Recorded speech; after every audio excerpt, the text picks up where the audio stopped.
This is Lee. In the last episode, you caught up with me adventuring down Mexico's Baja Peninsula. Having just left the Pacific coast, it was time to turn towards the mountains of Baja's interior to discover what lay around the next turn on my solo trip through this rural and amazing part of Mexico. While the land where Baja touches the ocean on its western side and the Sea of Cortez on the eastern side is continuous, beautiful beaches and dramatic cliffs, down the middle runs a mountain range with some impressive peaks, sharp drop-offs, and views that go on forever. Because the trees here are short, and shrubs and bushes make up most of the plant life, the mountain's distinct shapes are easy to see, creating a landscape that is unique to Baja. It isn't until further south and in the valleys that the cactus start to dominate. This is the land of jackrabbits, roadrunners, and roaming coyotes, which are easy to spot on the long stretches between towns. I continued south along Highway 1, stopping at a Pemex to top off the gas tank and purchase 5 liters of water to ensure I was prepared for the changing conditions. I still had a lot of kilometers ahead of me, so I tried to make quick time through the mountains and the long stretches of valleys in between. This specific stretch of road was one of the longest between gas stations, long enough that I couldn't be confident in making it on a single tank. Before the trip, my research included reading stories of those who had come through here before, and they told of a man who had a junkyard and sold car parts and gas from jugs on the side of the road at the spot where Highway 1 would split. Buying fuel here was going to be critical for making it through this stretch and avoid finding myself stranded deep in the desert. As I left the last town behind, the road alternated between twisty stretches through the mountains, then plunged down into the valleys for long straight roads that shot across the nothingness. Occasionally, large piles of boulders would appear in the landscape, casting long shadows across the sand. The road here was just wide enough for 2 lanes and raised slightly to protect it from the rainy season. Regularly, signs would appear on the side for an upcoming vado, a low point where the road would dip down to allow water to flow across. Alright, so yesterday was a big day of highs and lows. Finding the beach was awesome, and then the hour that I spent there, or a little bit longer, and then the time I spent getting my way back out, added a lot of time and meant that I did not make it where I was trying to get to by nightfall. So when it started getting dark, I decided to change plans and not go for Baja de Los Angeles and instead make a turn and head back towards San Felipe because I knew some camping that was along that route that was nearby. So I made that turn, and the road was under construction, which really meant that it just wasn't there anymore, and it had filled with water, and it was super muddy. And it was like just a mess trying to get through there. I spent a lot of time backtracking, digging the bike out, trying to get up over the rut out of the road so that I could just drive alongside the road because it was clearer. It was really very challenging. But finally, I arrived over at Coco's Corner, which I had read about and was pretty familiar with, and came in around 7:30 or so. It had been dark for about an hour. But he came out and was very gracious and invited me to stay. He had a couple of small little travel trailers, so he suggested I could stay in one of those. The mattress was soft, and it was quiet, and it was super dark, so it was really nice. And just looking at the night sky from here, no light pollution, so you can just see every single star. You can see the Milky Way. It was really just been amazing.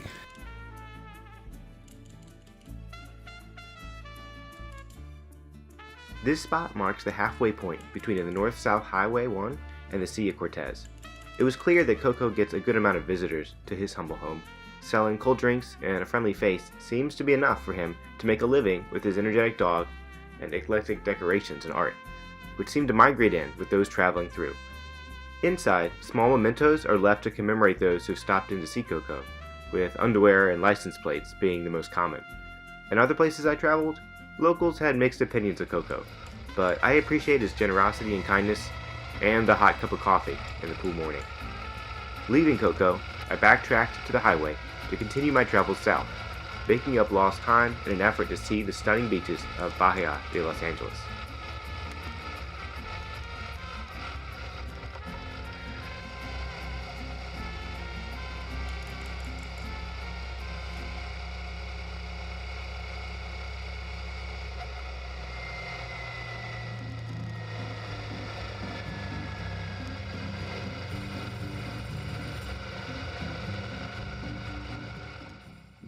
So last night I followed the detour because of road construction, and I went on the old road, which is this road behind me, and it's all washed out. It's actually below ground level a little bit, so it's been collecting water, tons of thick mud, and I was just constantly getting stuck and bogged down, trying to find my way around the mud holes, getting up on the side of the road. It took me like an hour to get through the stretch. A whole time I could see what looked like the new road, which is the one I'm on right now, which is as straight and as flat and as perfect as could be. But I had no way of getting up here, and going back was equally as painful to go back and try to avoid the detour.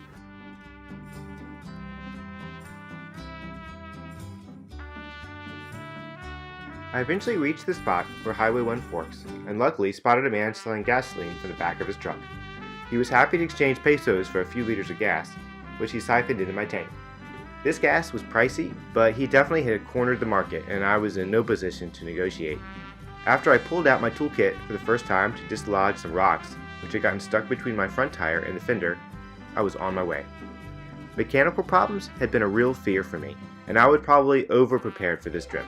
With a full set of wrenches, sockets, fasteners, tire plugs, a compressor, and a variety of other odds and ends, I wanted to be sure I could get myself out of any situation that stranded me far from civilization.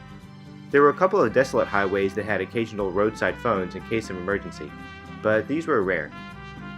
Cresting the last mountain between me and the coast, I started my descent into the coastal town of Baja de Los Angeles, which sits on a little bay overlooking islands just off the shore.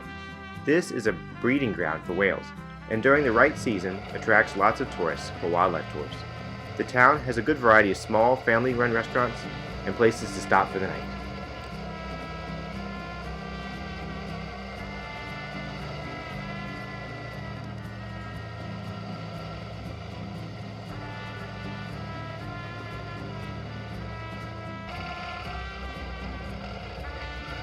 I rode through the quiet town, eventually stopping on the far side at a small boat ramp. From here, you could look down into the clear waters, full of little fish, and see some small boats and an occasional yacht anchored offshore. Information about the wildlife protections in the area was on signs around the dock, as well as details about the local whales. The islands rose up dramatically from the bright blue water. A calm breeze blew, the feeling of dramatic change from the mountains I had just left behind. I sat here for a while, watching a local head out into the bay on a kayak, eventually weaving between the boats in the distance.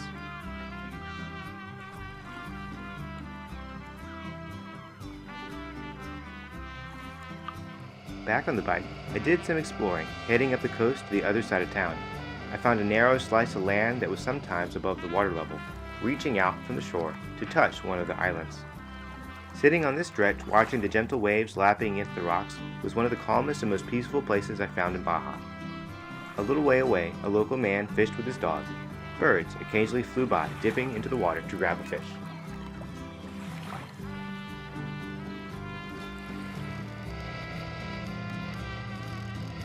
I stopped for lunch at Chili Relleno, a great change for my energy bars and electrolyte drinks. I was apparently the first customer for the day, then had a short conversation with a vacationing family that arrived in a caravan of jeeps. They had come from Texas and traveled as far as La Paz, but were now on their way home. They shared a couple of their favorite stops from their journey, but also a dire warning about the conditions of the roads towards San Felipe, which had been devastated by Hurricane Rosa the previous week. Watching them explain what they had seen, it was clear it had made an impact on them, and if I planned to return along the same route, I needed to be prepared.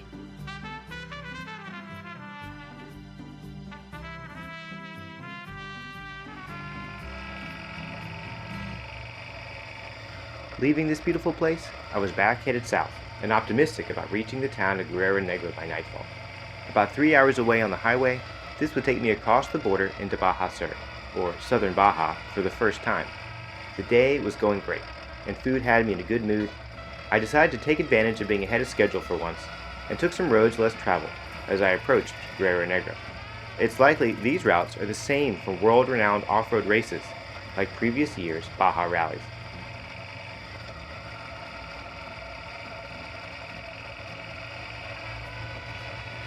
These dirt trails were great, the right mix of off-road fun with a firm feel that made riding comfortable. The V-Strom is perfect for these conditions, and the tires that are a blend of both highway and dirt riding handle this easily. From others I talked with, Roads like these were what they called Old Baja, from the days before the Central Highway was built, linking the southernmost town with the American border.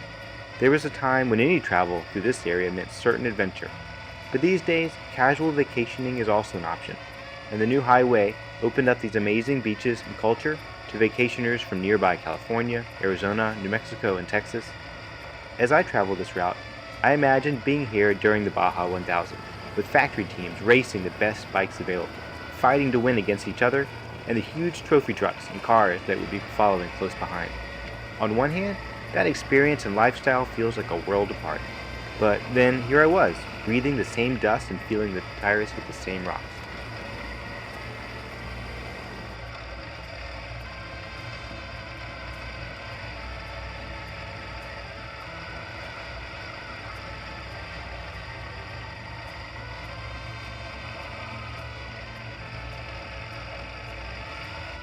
The town of Guerrero Negro sits on a small bay facing the Pacific Ocean.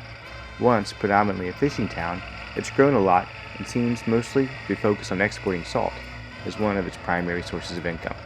This area is also another whale breeding ground, and its protected waters have forced the town to evolve. I rode through town, then headed out on a long causeway to cut across the marsh to a man-made island in the bay. This had once been the center of Guerrero Negro's fishing industry, and the island had a boat dock and what was left of an old fish processing plant and a lighthouse. Now, there isn't much left to see except to look across the water. On the other side, amazing white dunes can be seen just rising up from the water. And here on the island, a few people would make shelters that they call home, and their dogs will bark and chase you. The dock structures, metal cylinders filled in with concrete and then connected with rocks, cause strange water currents to form.